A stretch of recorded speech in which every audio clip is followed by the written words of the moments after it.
Welcome back to the shooting channel from glorious Belgium, from the FN Browning factory, the world's greatest handmade factory for your brand new shotgun on your bucket list that you're now going to want. So stay tuned for the exclusive tour with Adrian and the team, and then comment below, do you want to order a B25? Let's find out. So we're here at the Browning FN factory, and I've got Adrian that's going to take us on our exclusive tour.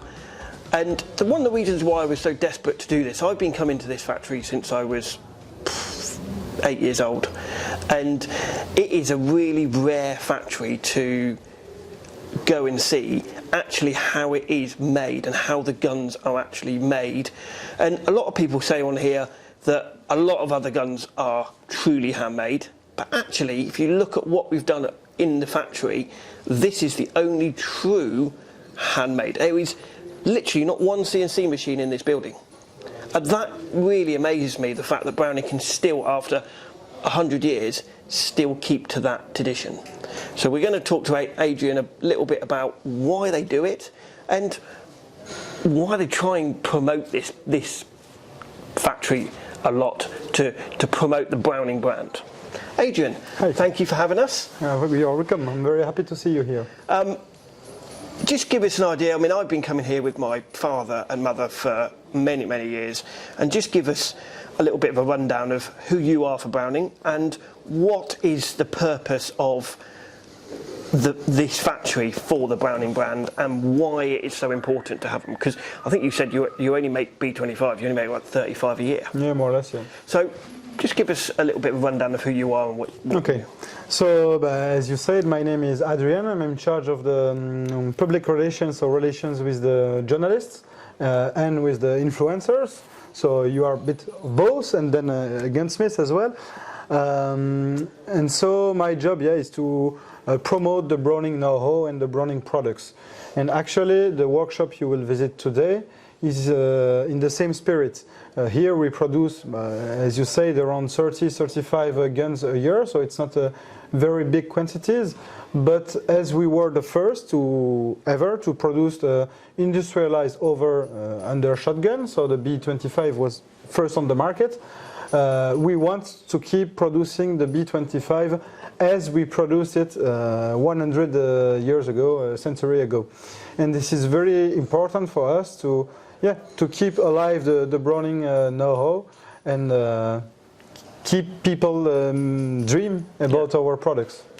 And even though obviously you've got to have a lot of money to buy a B25, the actual Browning grade ones, the Marukus, all that sort of thing, the basic Brownings, is still made like this, you were saying as well, aren't they? Not exactly like this, because here everything is handmade, but you will feel the same DNA.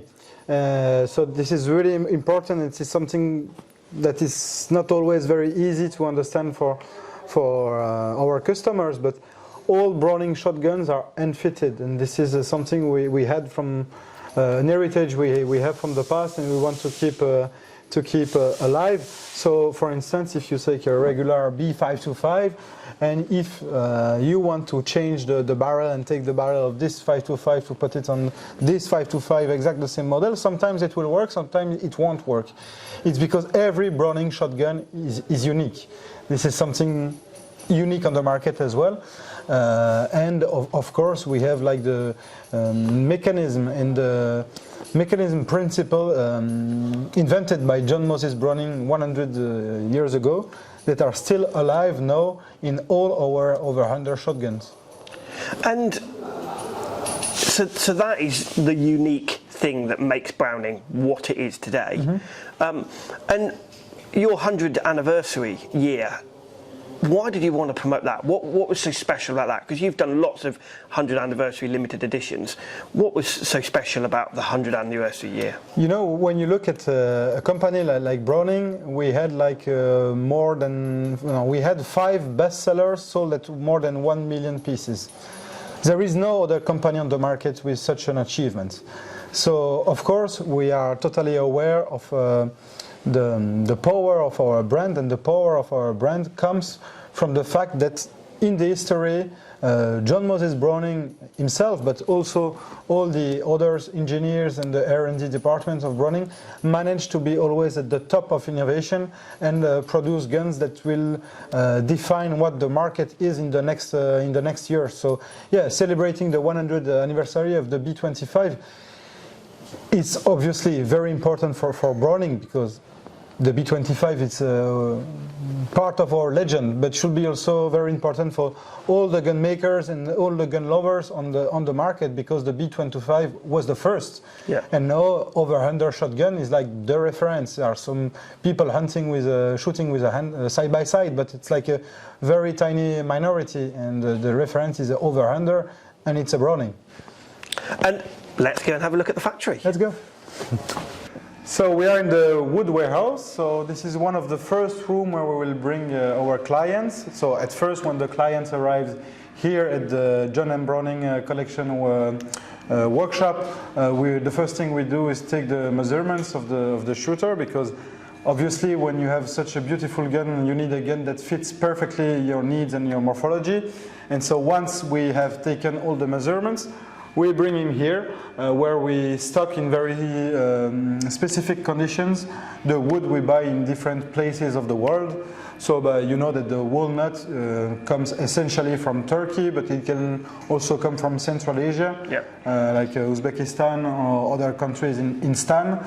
So at Browning, we divide the quality of woods in different grades, like most of the competitors and gun makers.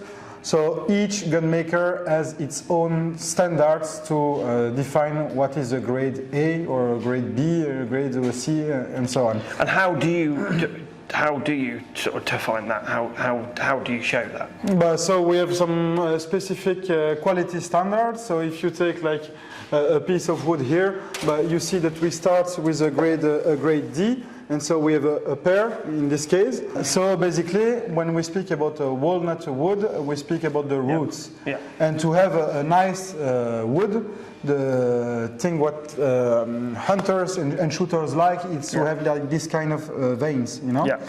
And to have this, you need to have a very rocky soil, and where the roots have to push downward, to push down and to find their way, and so this is how you get these veins into the wood.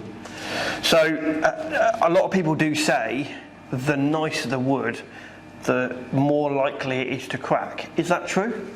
Yeah, it can be true, but at Browning we have very strict quality control, so we buy some pieces of wood, and even though afterwards we still manage to do a second quality control, and sometimes there are some wood that will never be used, and as my colleague Lionel said, we find another way to use this wood, but not in gun making. So that was the stock, and what about the forend? But basically we do a match between the stock and the forend. Yeah. So you can be sure that there is no big difference in terms of color, of character of the wood, and so on. And if you do the same thing, but you have also a better understanding of what the forehand will look like after it goes in the hands of our craftsmen. Yeah.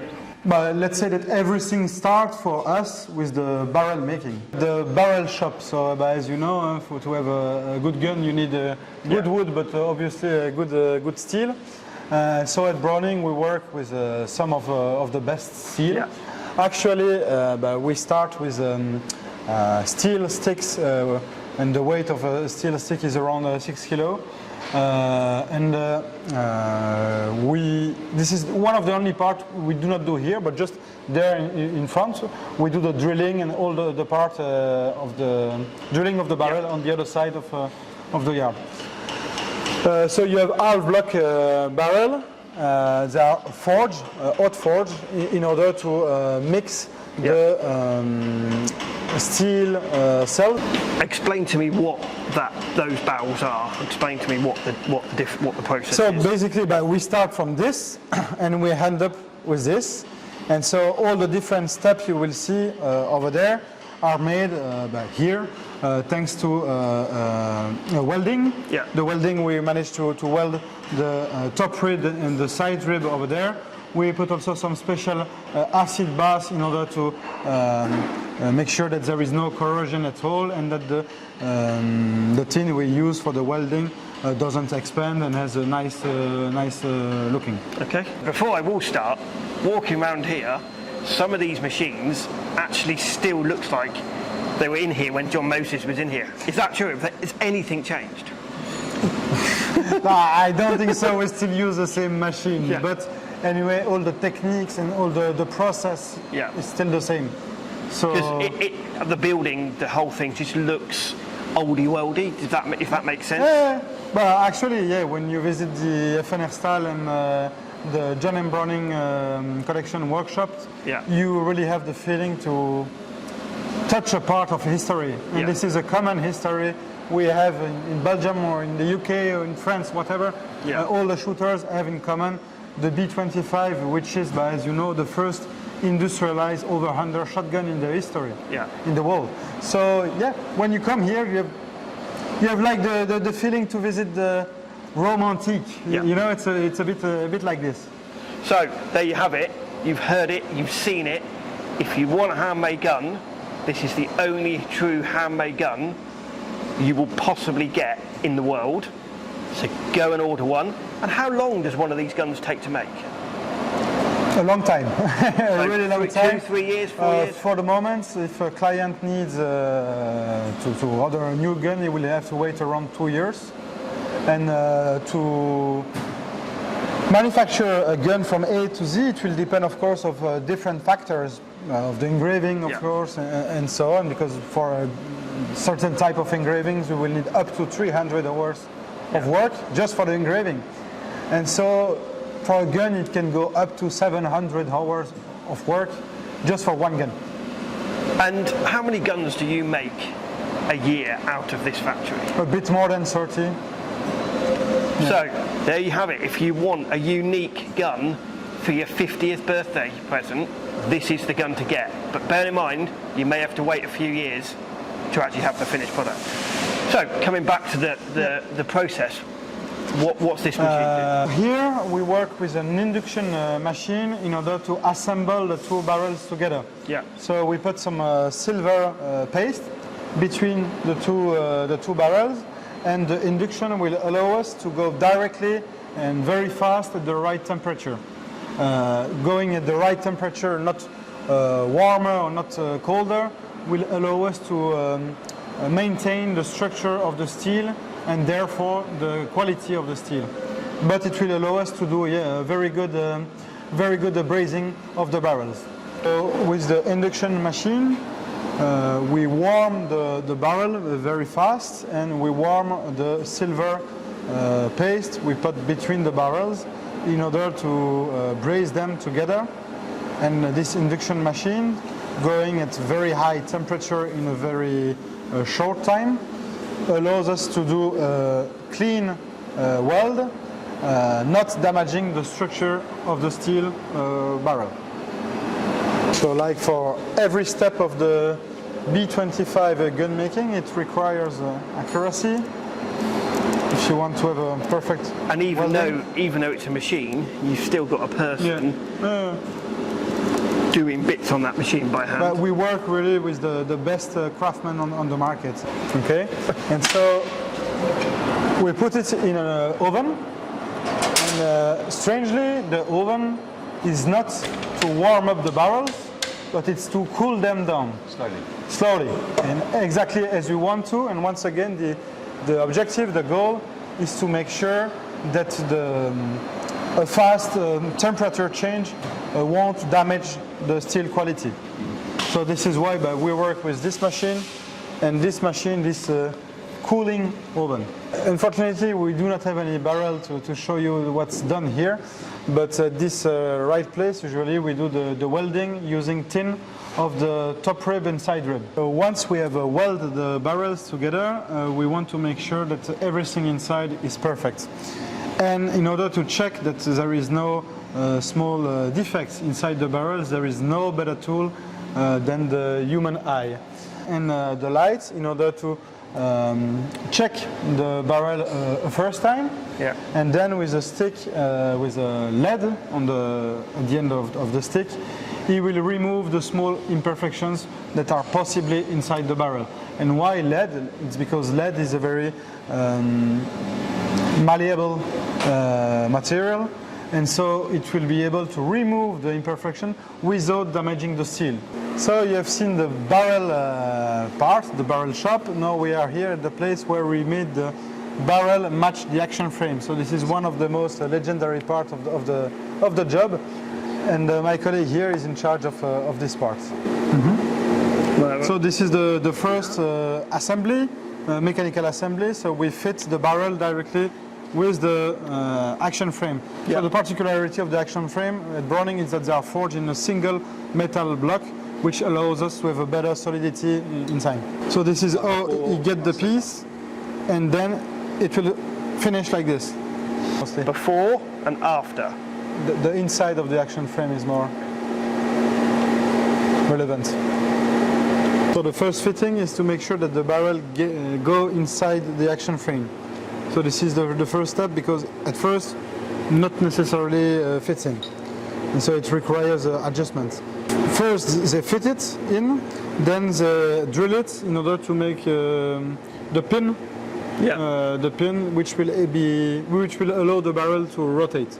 As we will see on the other steps of the woodwork, here on the metal work, the fitting is also very, very, very important. It's like capital, and so you have to adjust all the recoil surface in order to do not have too much contact or not enough contact, because if you do not have the right proportion of contact, the recoil might damage your gun.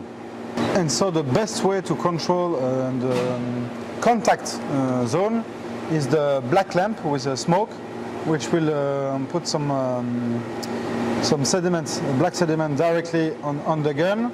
It's a very thin, it's 1 micron, and it allows us to be very accurate, as we do not see what's inside. At first it's very hard to close. On essaie d'avoir le moins de jeu possible. Because we try to have the more contact possible.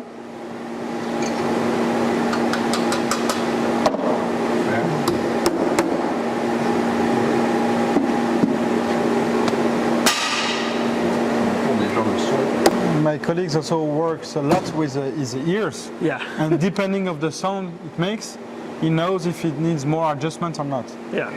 And he looks, and if there is still a gap or something that doesn't match or with what he sees or what he hears, but he has a better view of where the things are going on, just like this, with the black lamp, the sound.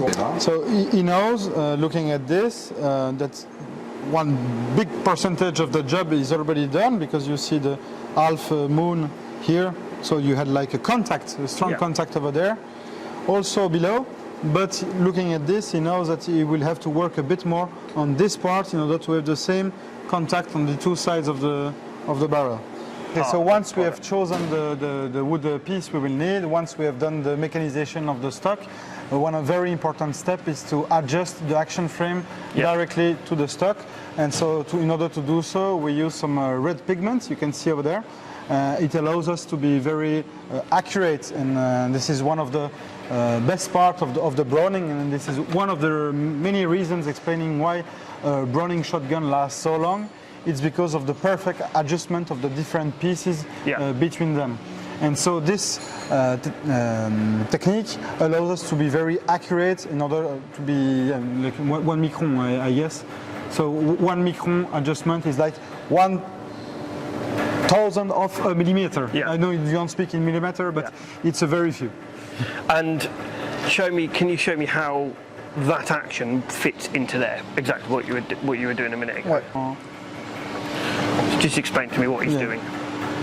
You fit the action frame directly into the stock, and the red pigment once again is to make sure that the contact is neither too strong, neither too weak, because we need the perfect contact in order your gun to survive the recoil it will face during years. So here and here and even on the other side, you have to have a very small space Yeah. in order to have the good adjustments. If you do not have space, it will break, and if you have too big space, it will break as well.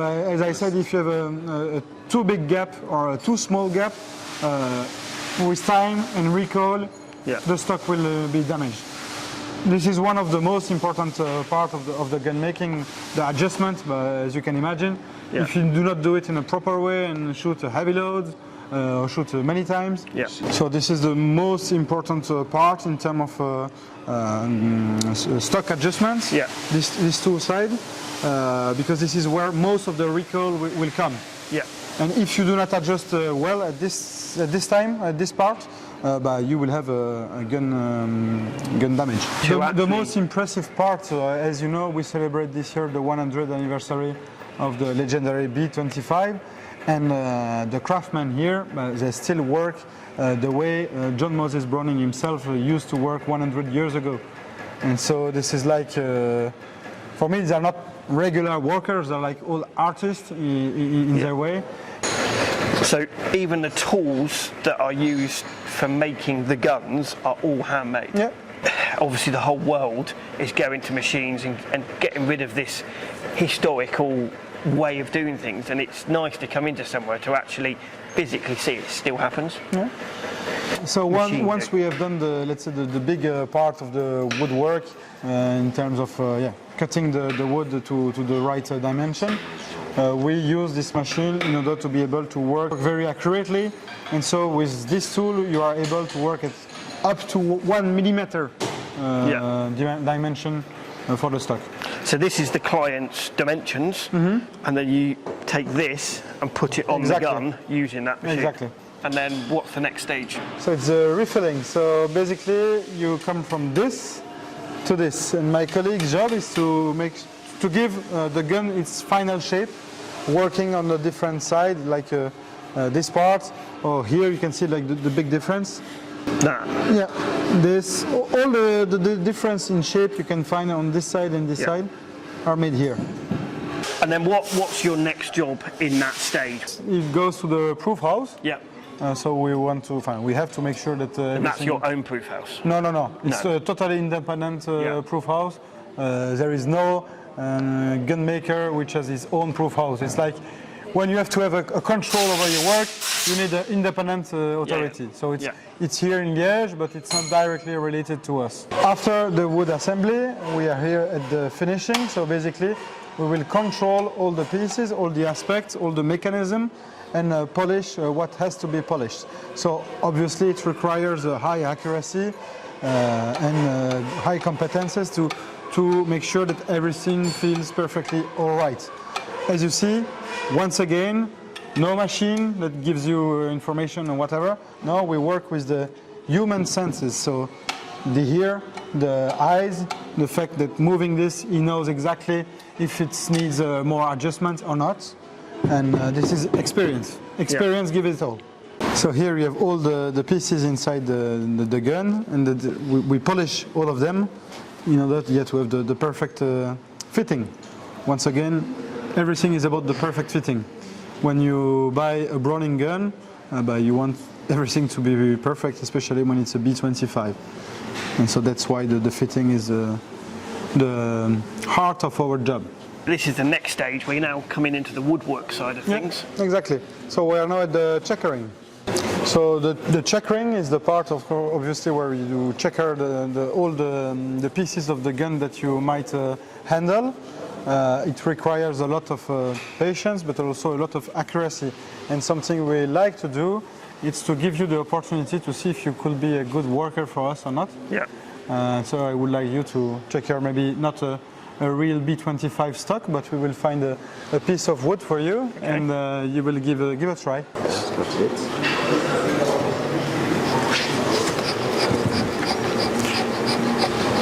No. You slide. So you have to keep the tools in lines with the lines, and to feel when you are in. We've come into what is the iconic part of the B25 factory, the engraving side. So tell me what everyone is doing in here. First of all, there are, like, as you say, some people are doing an iconic job, but I wouldn't say that they are the only one, because we have seen all the others, and they are all of them artists. Here, but we give the guns their final touch, the touch that will make them like superstars. Yeah.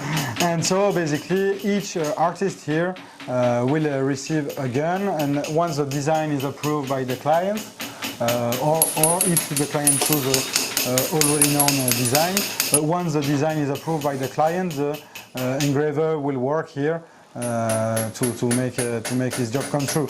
And you have to know that for some engravings, sometimes you need up to 300 hours of work. 300 hours of work. Yeah. So, again, in this, can a client literally pick any engraving they like, they want? They can they put like their dog the on there? The only limit is your imagination. With the B25, if you want to have, I don't know, a picture of your son shooting a pheasant, that's not a problem. If you want to have your dog, no problem at all. Just the limit is your imagination, so it's up to you. I've been wondering, and you viewers have been wondering, we've been walking around the the B25 factory, and my question was, why is there motorbikes in the middle of the factory? So Adrian is just going to tell us the history of why there's motorbikes in the middle of the factory. So as you can see, we have motorbikes here, but we could have cars as well, and we had a car over there a few months ago. Basically, the FNR has a really rich history, and once we created the FNR, so at the late 19th century, we had a huge industrial tool in our hands, and some of the best skilled workers on the market. And in order to make the things even more profitable, the FNR very quickly started to diversify its activity. And so this is how we started producing motorbikes, cars, as I told you. We have also bicycles, several different things, just because we had the expertise in terms of steel work and in terms of industrialization. That was the shooting channel at the FN Browning factory. Are you going to put a B25 on your Christmas list? It is the gun that everyone has to have. Everyone has to order one once in their lifetime. I hope you've enjoyed this programme. Please like us on Facebook, follow us on Instagram. Don't forget, hit that subscribe button. It really helps us to give you content like this. And a big thank you to Adrian and the team here at Browning for letting us do the best gun factory in the world.